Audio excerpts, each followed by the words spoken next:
Praise the lord. మన ప్రభువును రక్షకుడు యేసుక్రీస్తు శ్రేష్టమైన నామమున మీ అందరికీ శుభములు వందనములు. నా పేరు పాస్టర్ శామ్యుల్ గుండు. అపోస్తలిక్ వాయిస్ ఛానల్ ద్వారా నేను మీతో మాట్లాడుతున్నాను. గత కొన్ని నెలలుగా నేను ప్రైవేట్ వీడియోస్ ఏమి కూడా చేయడం లేదు. అంటే బయట విషయాల గురించి ఏమి కూడా నేను చేయలేకపోతున్నాను. ఓన్లీ వాక్య వీడియోస్ మాత్రమే నేను మన ఛానల్ అపోస్తలిక్ వాయిస్ ఛానల్లో పోస్ట్ చేస్తూ వస్తున్నాను.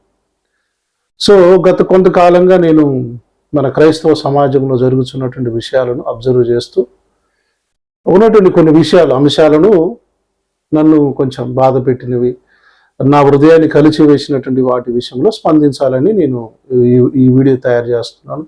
దయతో ఈ వీడియో చూస్తున్న వారు ఎవరైనా సరే ఈ వీడియో మీరు సబ్స్క్రైబ్ చేసుకోండి, తర్వాత షేర్ చేయండి.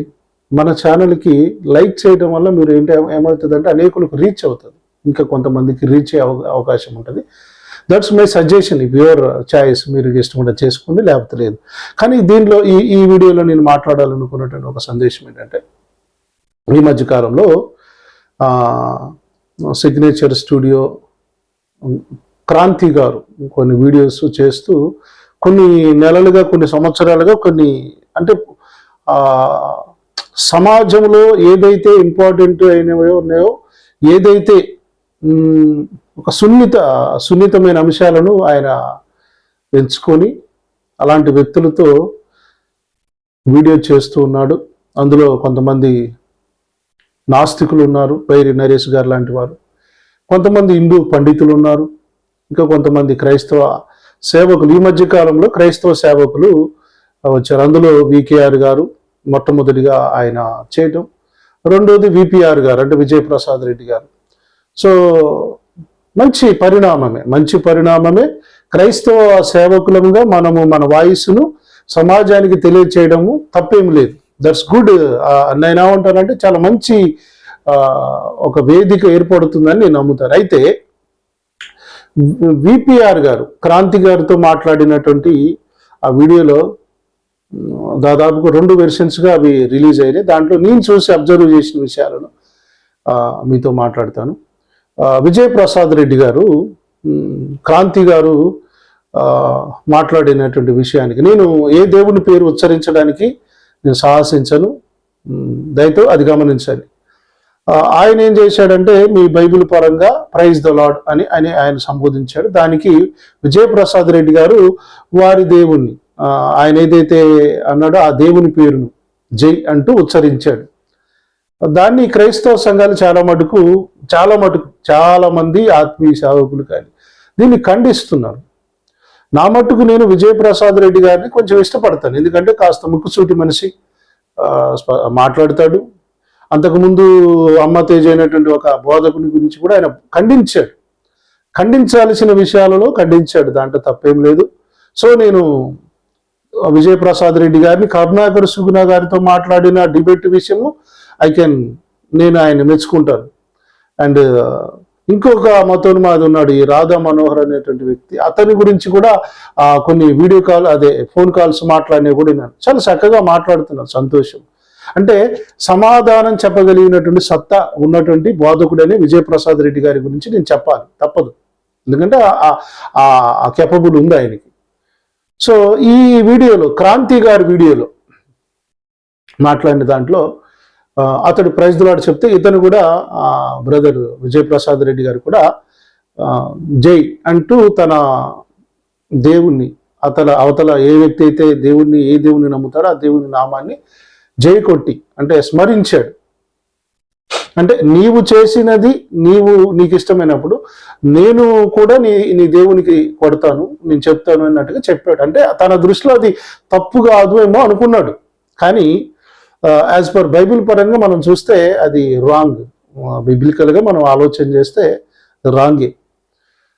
జై అంటే అర్థం ఏంటంటే జయము, అంటే ఒక దేవుణ్ణి స్తుతించడము, లేదా ఏమంటారు మెచ్చుకోవడం, ఘనపరచడం అని కూడా అర్థం ఉంటుంది. దానికి అర్థం కూడా నేను మీకు పెడతాను, చూడండి.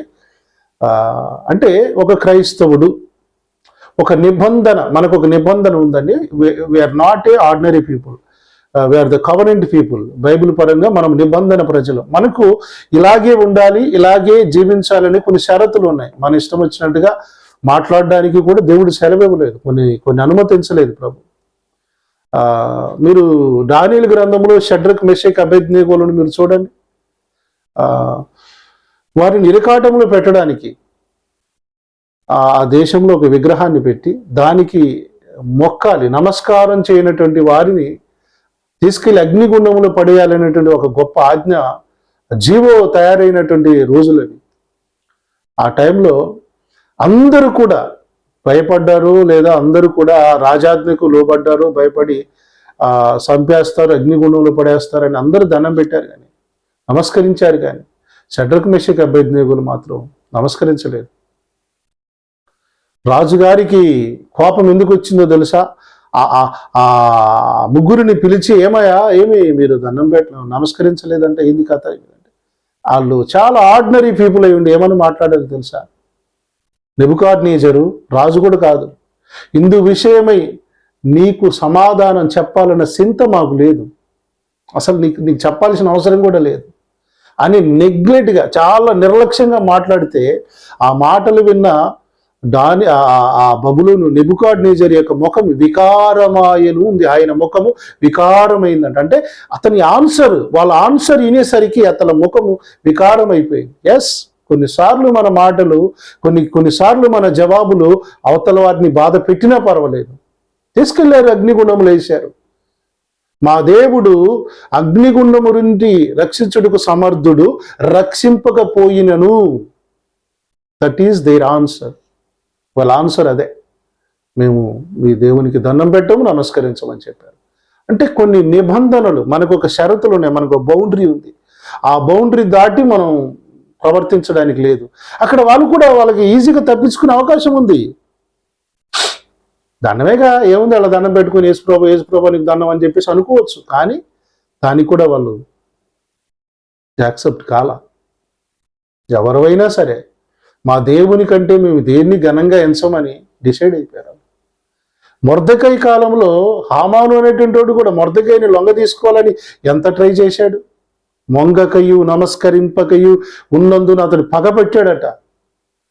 అవునండి, మొర్దెకై కెపబుల్ ఎంత అండి? మొర్దెకై జీవితం ఎంత? ఒక పిచ్చుక లాంటోడు. అరే, మేము బతకాలంటే రాజు కింద పెద్ద మనిషి అయినా ఆయనకు దండం పెట్టాలని, నమస్కరించాలని, ఏదో యాక్టింగ్ చేద్దాంలే, ప్రైజ్ లార్డ్ అండి, సార్ నమస్కారం అండి, సార్ మీ దేవుడికి దండం అండి, చేయండి అని చెప్పొచ్చు, అనొచ్చండి. ఆయన తప్పించుకోలే, నిలబడ్డాడు. దానికి కాను ఆమెను పగబెట్టాడు మొర్దెకైని. విజయప్రసాద్ రెడ్డి గారు చాలా అంటే జ్ఞానం కలిగిన వారే. ఈ విషయాలు దేవుని విషయాలు. ఇప్పుడు ఏంటంటే, ఇప్పుడు నేను ఎందుకు ఈ వీడియో చేస్తున్నానంటే, ఒక సేవకుడిగా నాకు కొంచెం బాధ కలిగింది. ఒకవేళ ఈ సందర్భాన్ని కొంతమంది, ఇప్పుడు సువార్థికులు, సేవకులు కొంతమంది సువార్త ప్రకటించడానికి బయటికి పోతే బొట్లు పెడుతున్నారు. మా దేవుడికి మీరు జై కొట్టండి అని కొంతమందిని బలవంతంగా ఒప్పిస్తున్నారు. నేను చూశాను చాలా చోట్లలో సేవకులను వాళ్ళ దేవుని పేరు ఉచ్చరించమని, సంబోధించమని చాలా ఒత్తిడి చేసిన కొంతమంది ఒప్పుకోలేదండి. చచ్చిపోవడానికి కూడా ఇష్టపడ్డారు. ఇప్పుడు రేపు ఈ ప్రమాదం ఉంది. మీ సెలబ్రిటీ బోధకుడే విజయప్రసాద్ రెడ్డి గారే మా దేవునికి జై కొట్టాడు, మీరెందుకు కొట్టరు అని వాళ్ళని ఒప్పించి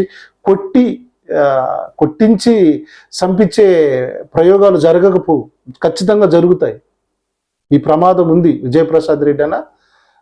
అది సో మీరు దానికి ఆన్సర్ ఇవ్వగలుగుతారు నాకు తెలుసు. కానీ ఇక్కడ మనుషులను మనం మెప్పించడానికి రాలేదు.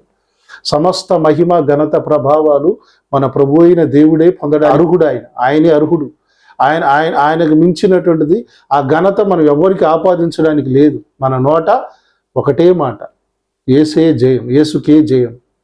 సావైన చివరి క్షణంలో చివరి మాట ఒక్కటే ఉన్న ఆ మాట యేసుకు జై, మన ప్రభువుకు జై అనేటువంటి తత్వం ఉండాలి. కానీ మనుషులను అందరినీ మనం మోటివేషనల్ స్పీచింగ్ చేసి అందరిని మెప్పించినంత ఈజీగా భక్తి.